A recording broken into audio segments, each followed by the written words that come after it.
నమస్తే, welcome to 99 TV. Sheikh Hasina సర్కార్ కూల్చివేత వెనక హఫీజ్ సయీద్, ఈయన జమాత్ ఉద్ దవా జయ్యుడి లో సీనియర్ లీడర్.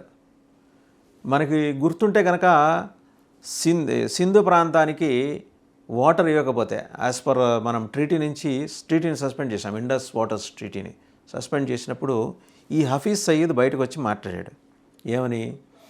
మాకు సింధు నీళ్ళు లేకపోతే మీ శ్వాస మేము ఆపేస్తాం, నీ శ్వాస మేము ఆపేస్తాం, మోడీ ఒళ్ళు దగ్గర పెట్టుకో అని వార్న్ చేశాడు.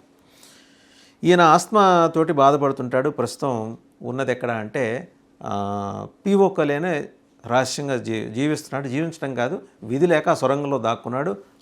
యువతల ఈ మనకి ఇంకొక గ్యాంగ్ ఉంది ఇక్కడ, లారెన్స్ బిష్నోయ్ గ్యాంగ్. వాళ్ళ మనుషులు ఉన్నారు, ఎప్పుడు బయటకు వస్తే వేసేద్దామని. 80 నుంచి 82 ఏళ్ళ వయసు ఉంటుంది హఫీజ్ సయీద్కి. అతనికి పంజాబ్లో లారెన్స్ బిష్నోయ్ గ్రామం నుంచి ఆయుర్వేదం మందు అందుతుంది. ఇప్పుడు ఆ మందు వెళ్ళటం ఆగిపోయింది. మహా అయితే ఇంకో 1-2 నెలల పాటు ఆ మందు, ప్రస్తుతం ఆయన దగ్గర ఉన్న ఆయుర్వేదం మందు ఆయనకి బతకడానికి, తిండి లేకపోయినా ఉండగలడు ఆయన, కానీ ఆ మందు లేకపోతే ఉండలేని పరిస్థితి. సో అది ఆయన నేపథ్యం. ఈ హఫీజ్ సయీదే he is the mastermind behind the ouster of Sheikh Hasina last year. బంగ్లాదేశ్లో నిరుడు జరిగిన అల్లర్ల నేపథ్యంలో ఈమెని కుర్చీని దింపేస్తే ఆవిడ వచ్చి ప్రస్తుతం ఎస్ఐలంలో ఉంది, రాజకీయ ఆశ్రయం పొందేది భారతదేశంలో షేక్ హసీనా. సో ఇతనే మొత్తం ఇది ఆర్కెస్ట్రేట్ చేసింది, ఇంజనీర్ చేసింది, డాక్టర్ చేసింది. అంటే ఆర్కెస్ట్రేటెడ్ ఇంజనీర్ అంటారు. మొత్తం కల్లోలానికి జమాత్ ఉద్ దవా. ఇతనికి మనకు తెలిసిందే 26/11 ముంబై అటాక్స్ తోటి నేరుగా సంబంధాలు ఉన్నాయి. అప్పుడు కూడా ఈ డిజైనింగ్లో ఎక్స్పర్ట్ ఈయన.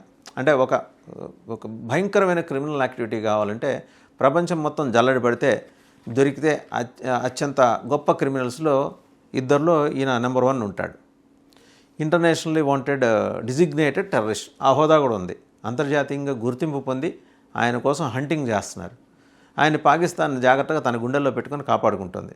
మొన్న జరిగిన ఎయిర్ స్ట్రైక్స్ ఆపరేషన్ సింధూర్ టైంలో పీఓకేలో 9 ఉగ్ర శిబిరాలు లేచిపోయినాయి. అందులో ఈయనది కూడా ఉంది, హఫీజ్ సయీద్ కూడా ఉంది.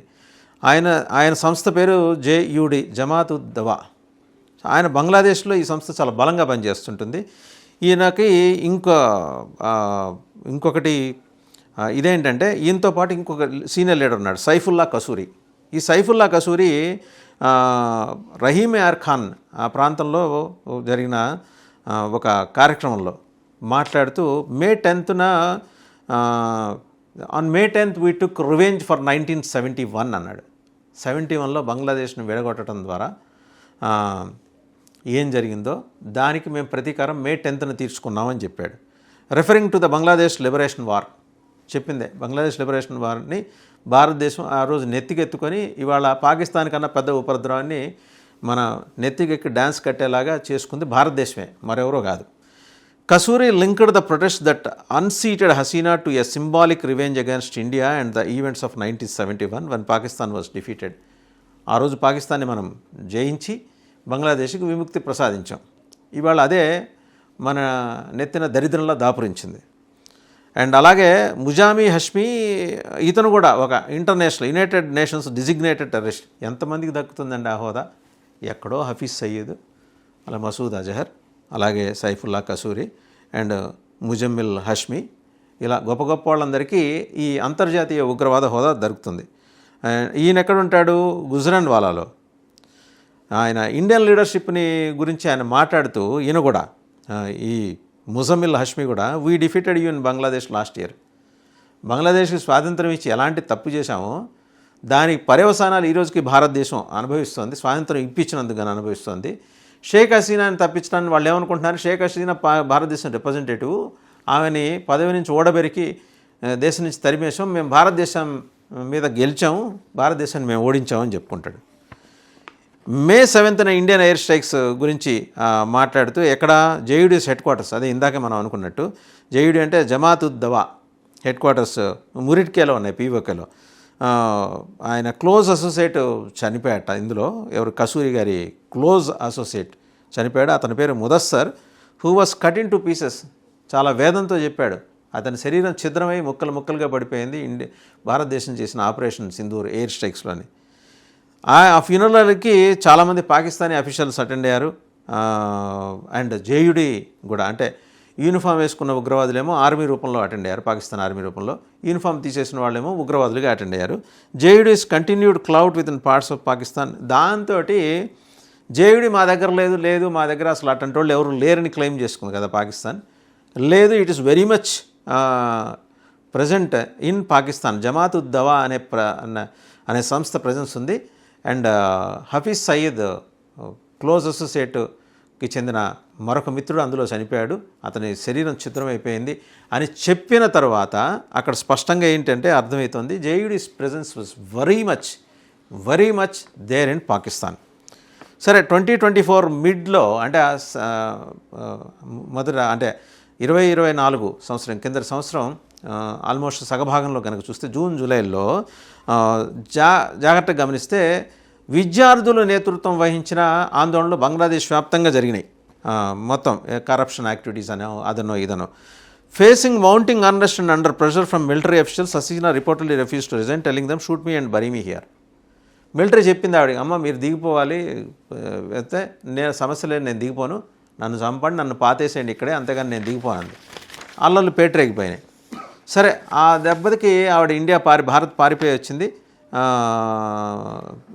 తర్వాత మొహమ్మద్ యూనస్ అక్కడ ఛార్జ్ తీసుకున్నాడు ఇంటర్మ్ గవర్నమెంట్కి చీఫ్ అడ్వైజర్గా, అంటే మన తాత్కాలిక ప్రధాని అనుకోవచ్చు. ఆవిడ అక్కడి నుంచి ఎప్పుడైతే వచ్చేసిందో పాకిస్తాన్ బంగ్లాదేశ్ రిలేషన్స్ ఇంప్రూవ్ అయినాయి. న్యాచురల్ మనం చూస్తే east Pakistan, west Pakistan. East Pakistan అంటే బంగ్లాదేశ్, వెస్ట్ పాకిస్తాన్ అంటే ఇప్పుడు మనం చూసిన బంకర్ మునీరు, షహబాజ్ షరీఫ్ వీళ్ళందరూ ఉండే పాకిస్తాన్. అయితే JUD's provocative speeches now risk reigniting international scrutiny over Islamabad's alleged tolerance or support for extremist elements. మొన్నటిదాకా కామ్గానే ఉన్నాడు ఈ జమాత్ ఉద్ దవా సీనియర్ నేత, యుఎన్ డిసిగ్నేటెడ్ టెర్రరిస్ట్ ఎవరు, హఫీజ్ సయీద్. ఆయన ఏమన్నాడు, ఆ సింధు వాటర్స్ గొడవ వచ్చినప్పుడు మాకు వాటర్స్ ఆపైతే మీ శ్వాస ఆపేస్తామన్నాడు. వీళ్ళ క్లోనింగ్ బ్రదరు మొహమ్మద్ యూనస్ ఏమన్నాడు, మీ చికెన్ నెక్ మేము నొక్కేస్తాము, మీ నరాలు దిగిపోతాయి, పైనున్న 7 రాష్ట్రాలు ఇడిపోతాయి, అవి మమ్మల్ని దాటి భారత్ చేరుకోలేవు, ఖచ్చితంగా మేము దాన్ని స్వాధీనం చేసుకుంటాం. ఒక్కొక్క టోన్ అండ్ టనర్ మారిపోయింది ఒక్కసారిగా. సో దాని వెనకాల చైనా ఇన్ఫ్లుయెన్స్ ఉంది. చైనా లేకుండా, చైనా దీపావళి టపాకాయలు ఇస్తుంటుంది పాకిస్తాన్కి, బంగ్లాదేశ్కి, వాటితోటి వీళ్ళు యుద్ధం చేద్దామని వస్తుంటారు.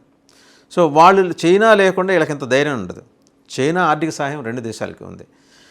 ఇక దీని మీద ఏమంటారంటే ఫార్మర్ పాకిస్తానీ డిప్లొమాట్ హుస్సేన్ హక్కానీ ఆయన ఏమంటారంటే, this kind of rhetoric from jihadi groups makes it impossible for the world to believe Pakistan's claims of reform.